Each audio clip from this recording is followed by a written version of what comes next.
Salut, bienvenue sur Second Life pour ce nouveau petit tuto constitué d'astuces autour de l'inventaire.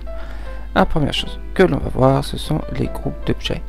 On va retrouver ce type d'objet, par exemple, dans votre Lost and Found, quand vous avez oublié des objets sur un bac à sable au-delà de la durée permise ou sur un terrain sur lequel vous n'avez pas le droit de poser. Ils vous sont envoyés sous cette forme-là de groupe d'objets que vous reconnaissez par la petite icône qui ressemble à un Rubik's Cube. Alors, je vais sortir ce groupe d'objets pour voir à quoi ça ressemble. On va faire attention quand on sort un groupe d'objets à ce qu'il y ait de la place autour de vous, parce que, bon, à moins que vous sachiez exactement ce qu'il y a dedans, il peut y avoir des surprises. Alors ici, bon, j'ai juste 3 cubes, donc vous voyez ce groupe d'objets qui m'a été envoyé dans mon inventaire. Alors évidemment, il n'y a pas que les objets qui sont retournés par le propriétaire d'une parcelle qui apparaissent sous cette forme, et vous pouvez également faire des groupes d'objets. Pour faire un groupe d'objets, c'est très simple. Vous éditez, vous sélectionnez les 3 objets. Il faut que je ramène ma caméra au bon endroit de préférence. Voilà. Vous sélectionnez les 3 objets que vous voulez prendre de cette façon. Voilà, je prends mes objets. Oui, là je voulais en fait prendre une copie, mais c'est pas grave. J'ai pris mes objets et donc ils arrivent dans l'inventaire. Là ils sont tournés à la place où ils étaient auparavant. Ils arrivent dans l'inventaire sous la forme de groupe d'objets. Je voulais garder une copie de ce groupe d'objets pour vous montrer autre chose. Vous remarquerez que ici, on fait revenir l'inventaire, s'il vous plaît. Voilà, mon groupe d'objets s'appelle ici Toto, et ici il s'appelle Titi. Et là, j'ai des objets. Le premier s'appelle Toto, le deuxième s'appelle Jojo, le troisième s'appelle Titi. Alors pourquoi pourquoi les noms, ces noms-là pour le groupe d'objets? Tout simplement parce que c'est le dernier objet qui a été sélectionné qui donne le nom au groupe.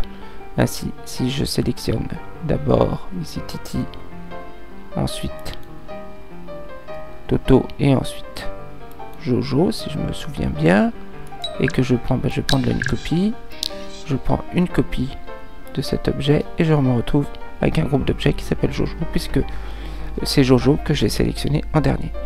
Ça, c'est une deuxième chose à savoir sur les groupes d'objets. Une troisième chose concerne les permissions.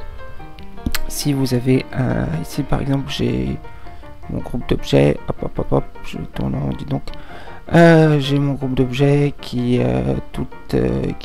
chaque objet a toutes les permissions. Je vais sortir de mon inventaire un petit chat qui flotte sur sa bouée et qui lui n'est ni modifiable ni transférable.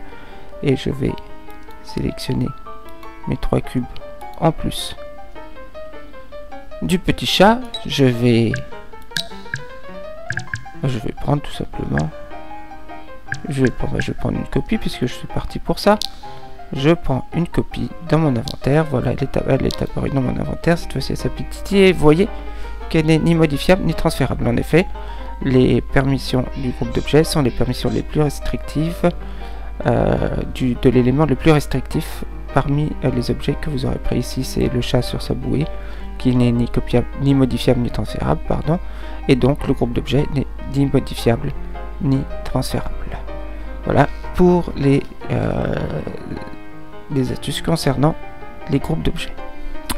Maintenant on va voir quelque chose concernant le propriétaire, le créateur d'un objet. Je vais fermer ma fenêtre d'édition, retourner dans mon inventaire et je vais sélectionner cet objet là, regarder les propriétés et qu'est-ce que je vois ici marqué créateur inconnu.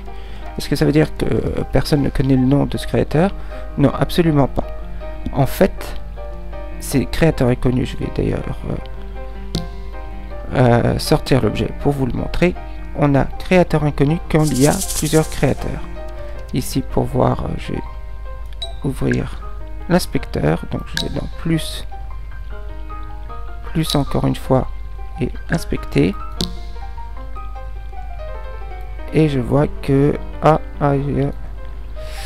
je n'ai pas le script, je n'ai pas le propriétaire du script, c'est ça que je voulais vous montrer. Bon, alors je vais l'éditer tout simplement. Je vais l'éditer. Je vais aller dans le contenu. Et vous voyez, j'ai un script. Je regarde les propriétés, je vois créateur Olivier Yuan. Je vais je vais fermer cette fenêtre. Je regarde le cube, je reviens à mon cube et je regarde cette fois-ci le créateur du cube lui-même. Et là, je vois Laurent Béchir. Donc, vous voyez, il y a deux créateurs. Donc, dans mon inventaire, je me retrouve avec créateur inconnu puisque c'est tout simplement on peut pas afficher les deux créateurs dans le listing de l'inventaire. Voilà, déjà ça c'est pour les permissions. La troisième astuce va concerner le tri des objets. On va voir, je vais cette fois-ci passer dans tous les objets. Vous remarquerez que bon, il y a différentes sortes de tri, par nom, par date, ou trier les dossiers par nom, et un tri spécial qui s'appelle dossier système en premier. Je vais le décocher déjà. Et je vais créer un nouveau dossier. Et je vais l'appeler Boum. Il se retrouve au milieu de toutes sortes de dossiers, dont les dossiers de Second Life. Enfin, c'est un peu, c'est un petit peu un joyeux foutoir.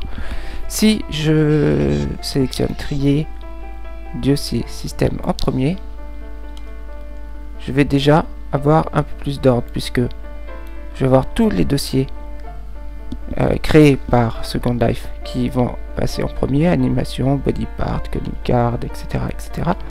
Et à partir de juste en dessous de trash, en dessous de poubelle, donc j'aurai mes propres dossiers. Donc je vais tout simplement à ce moment-là très facilement retrouver mon dossier que j'ai créé. Est-ce que je vais le retrouver d'ailleurs?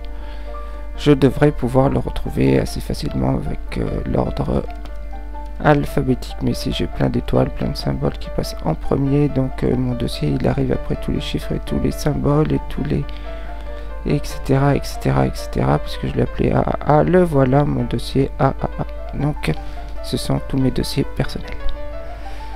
Voilà pour ces tri d'objets, ce critère de tri. Maintenant enfin une dernière astuce, cette fois-ci pour sélectionner des objets dans l'inventaire. Je vais si je veux sélectionner plusieurs objets à la fois, j'ai une méthode très simple. Je sélectionne le premier, je sélectionne le dernier en gardant la touche Shift appuyée, et à ce moment-là, j'ai tous les objets qui sont au milieu qui sont sélectionnés. Une deuxième façon, si je veux sélectionner des objets qui ne sont pas listés les uns derrière les autres, je vais appuyer sur la touche CTRL ou alors sur un Mac sur la touche commande, et je vais sélectionner sur la touche CTRL. Qu'est-ce que je fais comme bêtise moi? Alors donc je prends le premier, j'appuie sur la touche CTRL et je sélectionne tous les objets que je veux. Vous voyez là j'ai sélectionné 3 objets dans mon inventaire. Voilà, c'était quelques astuces pour mieux et plus facilement vivre avec votre inventaire. Voilà, salut et à bientôt pour un nouveau tuto. Salut.